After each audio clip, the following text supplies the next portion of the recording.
সুপ্রিয় শিক্ষার্থীবৃন্দ, ভূগোল ও পরিবেশ বিভাগ, কুমুদিনী সরকারি কলেজ, টাঙ্গাইলের অনলাইন ক্লাসে আজকে তোমাদেরকে জানাচ্ছি অনেক অনেক প্রীতি ও শুভেচ্ছা। আশা করি সবাই বিশ্বব্যাপী করোনাকালীন চলমান এই দুর্যোগের সময় সবাই বাসায় আছো এবং নিরাপদে আছো।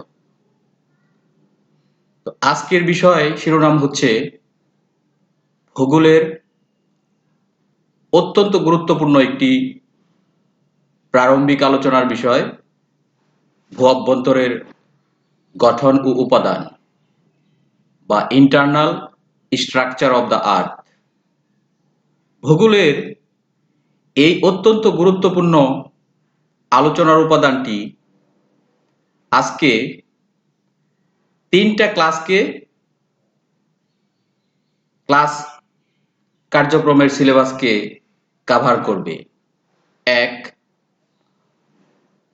অনার্স ফার্স্ট ইয়ার এর ইন্ট্রোডাকশন টু ফিজিক্যাল জিওগ্রাফির চ্যাপ্টার 5। 2, ডিগ্রি পাস কোর্সে যারা পড়ছো তাদের physical geography and environment section B জিওমরফোলজির একটি কোর্স কন্টেন্টকে কভার করবে এবং পরিশেষে এইচএসসি জিওগ্রাফি ফার্স্ট পেপারের চ্যাপ্টার 2 এর ক্লাস কন্টেন্টকে কভার করবে। প্রিয় শিক্ষার্থীবৃন্দ, আজকে আমরা আলোচনার সাথে সাথে একটি মজার ভিডিও দেখার চেষ্টা করব এবং ভিডিও থেকে ক্লাসের সাথে সংশ্লিষ্ট বিষয়গুলোকে বোঝার চেষ্টা করব। আজকের এই ক্লাস কার্যক্রমের যেসব শিখনফল রয়েছে তা হচ্ছে পৃথিবীর বাহ্যিক ও আভ্যন্তরীণ গঠন ও উপাদান সম্পর্কে ধারণা লাভ করা, অশ্বমণ্ডল ও ভূত্বক সম্পর্কে আমরা বিস্তারিত জানতে পারব, internal structure of the earth বা পৃথিবীর অভ্যন্তরীণ গঠনের একটি গুরুত্বপূর্ণ বিষয় গৌরমণ্ডল এর গঠন ও উপাদান সম্পর্কে জানতে পারব এবং পরিশেষে কেন্দ্রমণ্ডল ও এর বৈশিষ্ট্য ও গঠন উপাদান সম্পর্কে আমরা জানতে পারব। শুরুতে আমরা এক নজরে দেখে নিচ্ছি যে ভূ অভ্যন্তরের গঠন উপাদান বা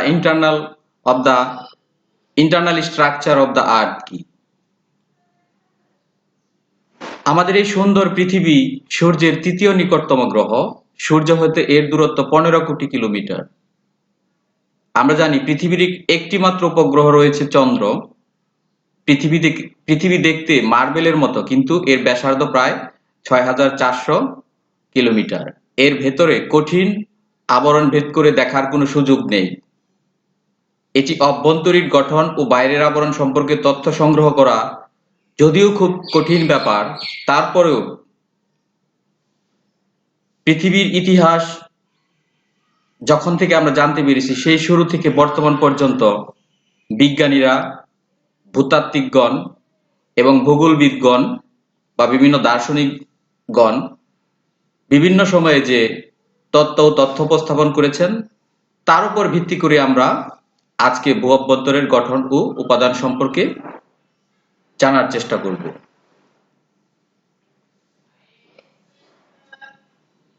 আমরা বিভিন্ন তথ্যের আলোকে জানতে পারি যে পৃথিবী যে বিভিন্ন স্তর রয়েছে সেগুলোকে মূলত 3টি শ্রেণীতে ভাগ করা হয়। 1, অশ্বমণ্ডল বা লিথোস্ফিয়ার। 2, গুরুমণ্ডল বা ম্যান্টেল। এবং 3, কোর বা কেন্দ্রমণ্ডল। আমরা এই 3টি টার্মকে আবার একটু রিভিউ করব এবং এর ইংরেজি প্রতিশব্দগুলোকে একটু মনে রাখার চেষ্টা করব, কারণ সামনে আমরা একটা ভিডিও দেখতে চাচ্ছি যে ভিডিওতে পৃথিবীর স্তর বা আজকের আলোচনার যে বিষয় সেটি বোঝার জন্য এই শব্দগুলো বা ইংরেজি প্রতিশব্দগুলো আমাদেরকে অনেক সহায়তা করবে। অশ্বমণ্ডল বা লিথোস্ফিয়ার এবং এর সাথে জড়িত আরেকটি গুরুত্বপূর্ণ বিষয় হচ্ছে ভূত্বক বা আর্থ ক্রাস্ট, 2 গুরুমণ্ডল বা ম্যান্টেল এবং 3 কেন্দ্রমণ্ডল বা কোর।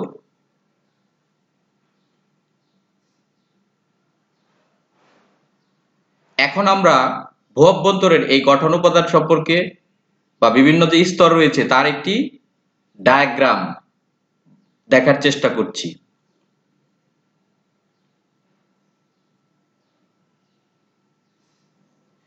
যদি আমরা উপর থেকে দেখি তাহলে পৃথিবীর যে গোলাকার যে পৃথিবীর যে গোলাকার বা ফুটবলের মতো একটি বিষয় হিসেবে উপস্থাপন করেছে। সেখানে শুরুতে আমরা দেখতে পাচ্ছি যে স্তর সেটির নাম হচ্ছে অশ্বমণ্ডল এবং এটি ভূপৃষ্ঠ থেকে 100 কিলোমিটার পর্যন্ত বিস্তৃত রয়েছে। এরপরই রয়েছে গুরুমণ্ডল, যার বিস্তৃতি 2885 কিলোমিটার পর্যন্ত, এবং তৃতীয় যে স্তরটি রয়েছে সেটি হচ্ছে কেন্দ্রমণ্ডল এবং এই কেন্দ্রমণ্ডলের দুইটি অংশ রয়েছে।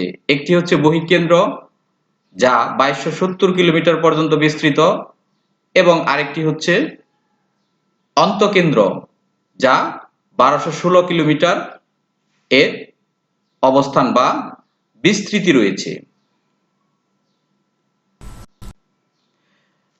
প্রিয় শিক্ষার্থীবৃন্দ, এখন আমরা পৃথিবীর উৎপত্তি ও বিভিন্ন স্তর সম্পর্কে একটি তথ্যবহুল মজার ভিডিও দেখব এবং ভিডিওটি দেখার শেষে আমরা আবার আলোচনায় ফিরে আসব।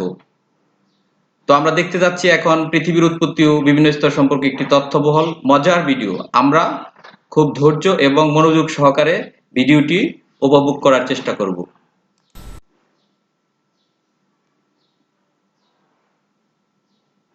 In this module, you will learn about the internal structure of the Earth. To understand the structure of the Earth, first, let's get a background on how the Earth was formed. It happened 4.5 billion years ago.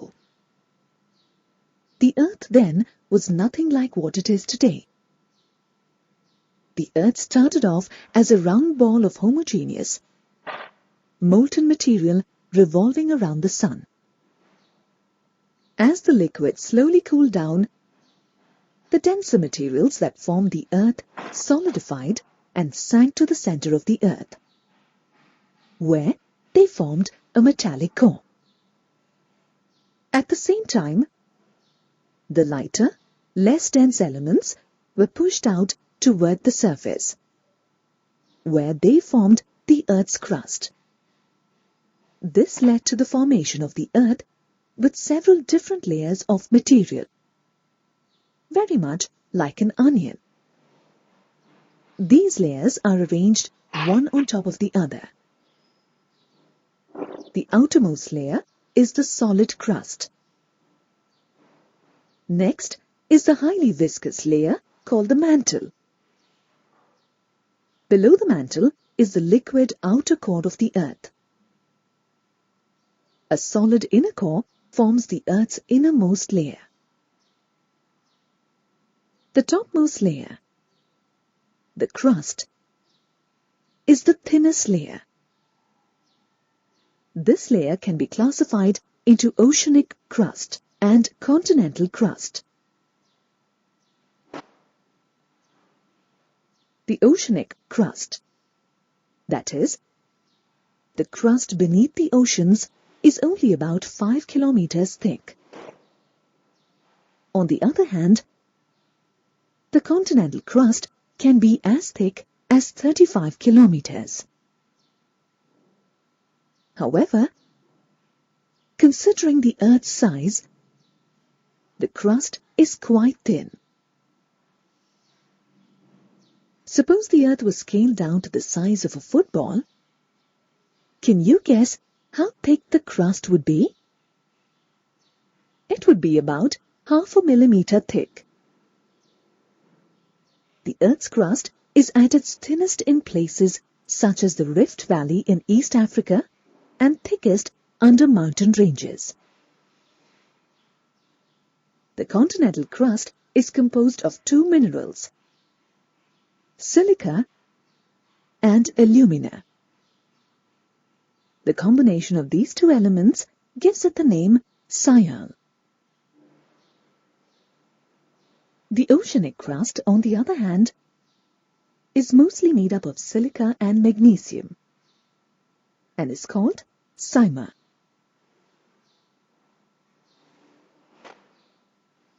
Did you know when the Earth's crust gets ruptured, the hot, molten magma, ash and gases come out from the core to the surface of the Earth. This results in the formation of a volcano. The magma that is released on the surface of the Earth is called lava. The Hawaiian Islands are said to have formed due to undersea volcanic activities. The crust, however, makes up only 0.5 to 1% of the Earth's volume. So what about the other components that make up the Earth? Well, 83% of the Earth is made up of the mantle, and the remaining 16% consists of the inner and the outer cores. The mantle lies just below the Earth's crust and is 2,900 kilometers deep. That makes it the thickest among all the layers that comprise the Earth. It is made up of viscous material. The temperature and the pressure within the mantle are high, as it is located below the crust.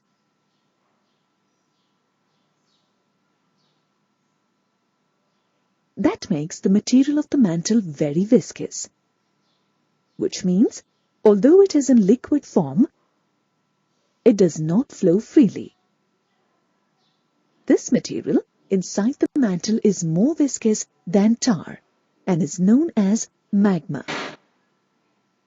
It is semi-solid and can flow. Magma is contained within the magma chamber. Finally, as you go deeper inside the Earth, you come to the core. The core consists of an outer core and an inner core. The outer core lies just below the mantle and is mainly made up of nickel and iron. This combination gives it the name knife. The materials within the outer core are in a liquid state. Considering how high the temperatures in the outer core are, can you guess what the conditions in the inner core would be like? It would be even hotter. The temperatures in the inner core range from 5,000 to 6,000 degrees Celsius. You may be wondering why the inner core is solid despite such high temperatures. The pressure in the inner core is so high that the material gets solidified. Did you know? The core as a structural element of the Earth was discovered in 1906 by R.D. Oldham. During his study of earthquake records, it was the first such internal structural element of the Earth to be identified. In this module, you learn that the Earth is made up of several different layers of material. The outermost layer is the crust. The crust is classified into oceanic crust that consists of Sima, continental crust that consists of Sial. The next layer is highly viscous and is called the mantle. The mantle is the thickest layer and forms 83% of the Earth's volume.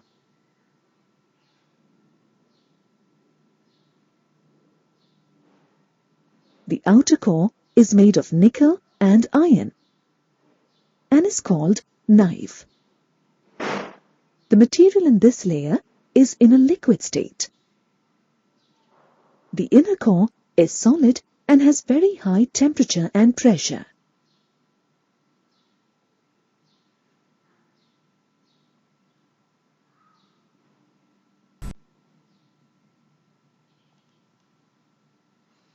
সবাইকে অনেক ধন্যবাদ এতক্ষণ অত্যন্ত ধৈর্য এবং মনোযোগের সহিত তথ্যবহুল ভিডিওটি দেখার জন্য।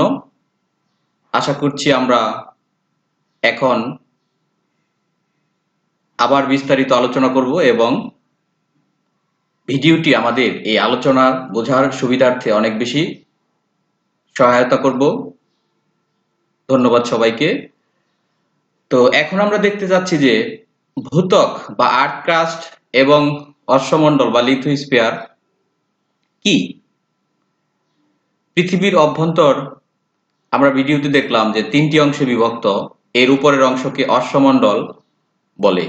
এই স্তর নানা প্রকার খনিজ শিলা পদার্থ দ্বারা গঠিত হয় বলে একে শিলামণ্ডল ও বলা হয়ে থাকে।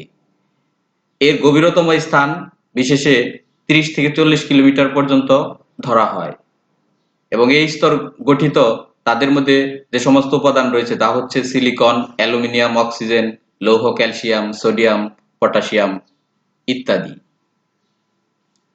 তো এই লিথোস্ফিয়ারের যে গুরুত্বপূর্ণ অংশ সেটি হচ্ছে ভূত্বক বা আর্থ কাস্ট এবং অশ্বমণ্ডলের উপরের অংশেই এই ভূত্বক অবস্থিত। এই স্তর শিলা দ্বারা গঠিত, প্রধানত সিলিকন ও কার্বনজাত পদার্থ দ্বারা গঠিত শিলামণ্ডলের অন্তর্গত পৃথিবীর শক্ত ও ঢেউ খেলানো এ বহিরাবরণকে বলা হয় ভূত্বক।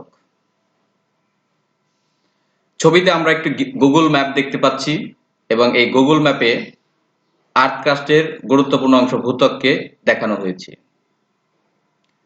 তো সুনির্দিষ্টভাবে আমরা ভূত্বক কি সেই বিষয়ে এখন জানার চেষ্টা করব।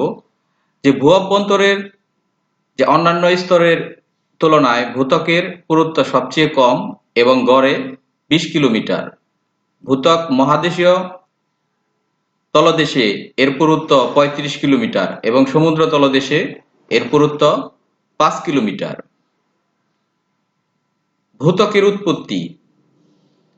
ভূপৃষ্ঠে শিলার যে কঠিন বহিরাবরণ দেখা যায় সেই ভূত্বক কিভাবে উৎপত্তি লাভ করেছে সে সম্পর্কে ভূতত্ত্ববিদগণের মতে 2 বা ততোধিক খনিজ দ্রব্যের সংমিশ্রণে শিলার সৃষ্টি হয় এবং পৃথিবী উত্তপ্ত বাষ্পপিণ্ড থেকে তাপ বিকিরণ করে ধীরে ধীরে তরল অবস্থায় এবং তরল অবস্থা থেকে শীতল হয়ে পৃথিবীর উপরিভাগে ধীরে ধীরে জমাট হয়ে যে স্তর সৃষ্টি করেছে তাই সাধারণত ভূত্বক।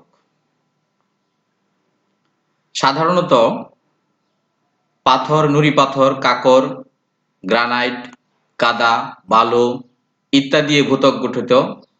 এদের সঙ্গে মিশে থাকে মৃত উদ্ভিদ ও প্রাণীর দেহবিশেষ। মূলত ভূত্বক পানি ও মাটি দিয়ে আবৃত, তবে মাটির তুলনায় পানির পরিমাণই বেশি। বাকি অংশ গোড়া বা ভাঙা পাথরের পদার্থ। ভূত্বকের 2টি উপবিভাগ রয়েছে, ভিডিওতে আমরা দেখেছি। এর একটি হচ্ছে মহাদেশীয় ভূত্বক এবং আরেকটি হচ্ছে মহাসাগরীয় ভূত্বক। মহাদেশীয় ভূত্বক লঘু গ্রানাইট জাতীয় আম্লিক শিলা দ্বারা গঠিত এবং মহাদেশীয় ভূত্বকের গড় গভীরতা 60 কিলোমিটার, যা সিয়াল বা সিলিকন ও অ্যালুমিনিয়ামের সমন্বয়ে গঠিত। ভূত্বকের আরেকটি উপবিভাগ হচ্ছে মহাসাগরীয় ভূত্বক। অপেক্ষাকৃত গুরু ব্যাসল্ট জাতীয় ক্ষারকীয় শিলা দ্বারা এ মহাসাগরীয় ভূত্বক গঠিত, যার গড় গভীরতা 5 কিলোমিটার এবং এই স্তরকে সাইমা স্তর বলা হয় কারণ সিলিকন ও ম্যাগনেসিয়াম এই 2টি পদার্থ দিয়ে সাধারণত এই স্তর গঠিত। ভূত্বকের বৈশিষ্ট্য কি? কয়েকটি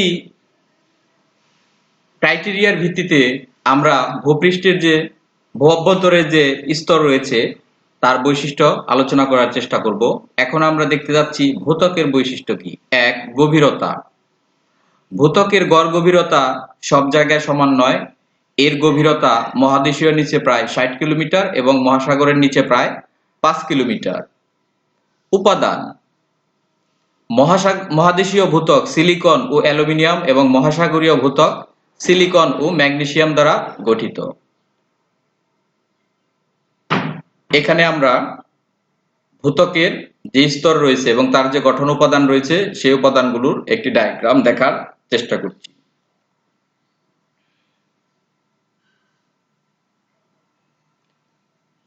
ভূত্বকের আরো একটি গুরুত্বপূর্ণ বৈশিষ্ট্য হচ্ছে এর ঘনত্ব। ভূত্বকের গড় ঘনত্ব সাধারণত 2.9 গ্রাম পার ঘন সেন্টিমিটার। ভূমিকম্প তরঙ্গের গতিবেগ: পৃথিবীর এই স্তরে ভূমিকম্পের প্রাইমারি তরঙ্গের গড় গতিবেগ 6.5 কিলোমিটার পার সেকেন্ড। এবার আমরা দেখতে যাচ্ছি দ্বিতীয় স্তর বা গুরুমণ্ডল বা ম্যান্টেল কি। ভূত্বক বা শিলামণ্ডলের নিচে 2900 কিলোমিটার গভীরতা পর্যন্ত যে অঞ্চলে সিলিকন, লোহা, নিকেল, ক্রোমিয়াম, ম্যাগনেসিয়াম প্রভৃতি অর্ধতরল বা স্থিতিস্থাপক অবস্থায় রয়েছে তাকে গুরুমণ্ডল বলে। গুরুমণ্ডলের উপবিভাগ: উপাদান ও অবস্থান অনুসারে গুরুমণ্ডল দুটি ভাগে বিভক্ত। এক, বহির্গুরুমণ্ডল। কার্বন ও সিলিকন ও লৌহ দ্বারা গঠিত এই স্তরটি 30 থেকে 700 কিলোমিটার গভীরতা পর্যন্ত বিস্তৃত এবং ক্রোমিয়াম, লোহা, সিলিকন, ম্যাগনেসিয়াম এই স্তরের প্রধান উপাদান বলে একে প্রোফেসিমা বলা হয়ে থাকে। অন্তঃগুরুমণ্ডল: সিলিকন, ম্যাগনেসিয়াম, লৌহ ও নিকেল দ্বারা গঠিত এই স্তরটি 700 থেকে 2900 কিলোমিটার গভীরতা পর্যন্ত বিস্তৃত। নিকেল, লোহা, সিলিকন, ম্যাগনেসিয়াম এই স্তরের প্রধান উপাদান বলে একে নিফেসেমা বলা হয়ে থাকে। গুরুমণ্ডলের বৈশিষ্ট্য: গভীরতা: ভূত্বকের নিচ থেকে প্রায় 2900 কিলোমিটার গভীরতা পর্যন্ত এই স্তরটি বিস্তৃত। এর গঠন উপাদানের মধ্যে রয়েছে সিলিকন, লোহা, নিকেল, ম্যাগনেসিয়াম, ক্রোমিয়াম ইত্যাদি। উষ্ণতা: এই স্তরের গড় উষ্ণতা 2000 থেকে 3000 ডিগ্রি সেন্টিগ্রেড। প্রকৃতি: প্রচণ্ড উষ্ণতার প্রভাবে এই স্তরের উপাদানগুলো অর্ধতরল বা স্থিতিস্থাপক অবস্থায় থাকে। ঘনত্ব: এই স্তরের ঘনত্ব 3.4 থেকে 5.6 গ্রাম পার ঘন সেন্টিমিটার। ভূমিকম্প তরঙ্গের গতিবেগ: গুরুমণ্ডলে বা এই স্তরে ভূমিকম্প তরঙ্গের গড় গতিবেগ 10.50 কিলোমিটার পার সেকেন্ড। বিযুক্তি রেখা: ভূত্বক থেকে গুরুমণ্ডল মহাবিযুক্তি রেখা, কেন্দ্রমণ্ডল থেকে গুরুমণ্ডল উইশার্ট-গুটেনবার্গ বিযুক্তি রেখা এবং বহির্গুরুমণ্ডল ও অন্তঃগুরুমণ্ডল রেখা দ্বারা বিচ্ছিন্ন। এবার আমরা দেখতে যাচ্ছি ভূপৃষ্ঠের যে সর্বগভীরতম তা হচ্ছে কেন্দ্রমণ্ডল। পৃথিবীর প্রবল মাধ্যাকর্ষণ শক্তির প্রভাবে ভূত্বকের ভূকেন্দ্রের চারপাশে লোহা, নিকেল প্রভৃতি কেন্দ্রীভূত হয়ে যেসব ভারী ও ঘন সংঘবদ্ধ উপাদানে গঠিত অঞ্চল বা স্তর গঠন করেছে তাকেই কেন্দ্রমণ্ডল বলে। ভূতত্ত্ববিদ এডওয়ার্ড সুরেশ পৃথিবীর কেন্দ্রে 4000 মাইল বিস্তৃতি ভারী ধাতব পদার্থ নিকেল ও লোহা দ্বারা গঠিত এই অঞ্চলকে নাইফ বলেছেন। প্রচণ্ড চাপে এখানকার উপাদানগুলি ঘন ও স্থিতিস্থাপক অবস্থায় রয়েছে। কেন্দ্রমণ্ডলের বৈশিষ্ট্যের মধ্যে রয়েছে উপাদান: লোহা, নিকেল, পারদ ইত্যাদি ভারী ও ঘন সংঘবদ্ধ উপাদান দিয়ে কেন্দ্রমণ্ডল গঠিত।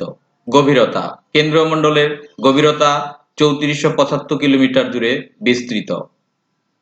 আপেক্ষিক গুরুত্ব: আপেক্ষিক গুরুত্বের দিক থেকে অধিক জল থেকে 10 থেকে 12 গুণ অধিক ভারী। ভূকম্পন তরঙ্গ: পি তরঙ্গ বা প্রাইমারি তরঙ্গের গতি নিফের মধ্যে 11.2 বা 11.2 কিলোমিটার পার সেকেন্ড। ঘনত্ব: এই স্তরের ঘনত্ব হচ্ছে 12.6 থেকে 13.1 গ্রাম পার কিউবিক সেন্টিমিটার। উষ্ণতা, কেন্দ্রমণ্ডলের উষ্ণতা ৬০০০ ডিগ্রি সেন্টিগ্রেড এবং অন্তঃরাষ্ট্রীয় ও বহিরাষ্ট্রীয় সীমার মধ্যে তাপমাত্রা ৪৩০০ ডিগ্রি সেন্টিগ্রেড। বিভাগ, কেন্দ্রমণ্ডল দুটি অংশে বিভক্ত। এক, অন্তঃকেন্দ্রমণ্ডল, এর গভীরতা হচ্ছে ১২২৫ কিলোমিটার। এই অংশটি লোহা নিকেল জাতীয় খনিজ দ্বারা গঠিত। এবং দুই হচ্ছে বহিঃকেন্দ্রমণ্ডল, যার গভীরতা হচ্ছে ২২৪৬ কিলোমিটার এবং এই স্তরে বাহিত বিদ্যুৎ চৌম্বক শক্তি তৈরি হয়ে থাকে। প্রচন্ড উত্তাপ সত্ত্বেও প্রচন্ড চাপে এখানকার উপাদানগুলোর ঘন স্থিতিস্থাপক অবস্থায় থাকে এবং কেন্দ্রমণ্ডলে পৃথিবীর আয়তনের ১৬ ভাগ ও ভরের ৩২ ভাগ অধিকার করে রয়েছে। তো ধন্যবাদ সবাইকে। আজকে এই ছিল আলোচনার বিষয়বস্তু। তো প্রিয় শিক্ষার্থীবৃন্দ, আমরা শুরু থেকে শেষ পর্যন্ত বোঝার জন্য আলোচনার মধ্যবর্তী যে ভিডিও ক্লিপস দেওয়া হয়েছে আমরা চেষ্টা করব আবার সেটি দেখার জন্য, তাহলে পুরো বিষয়টা আমাদের জন্য অনেক বেশি সহজবোধ্য হবে বলে দৃঢ় বিশ্বাসী। তো সবাইকে অনেক অনেক ধন্যবাদ। সবাই বাসায় থাকবে, সুস্থ থাকবে এবং স্বাস্থ্যবিধি মেনে চলবে। Thanks to all.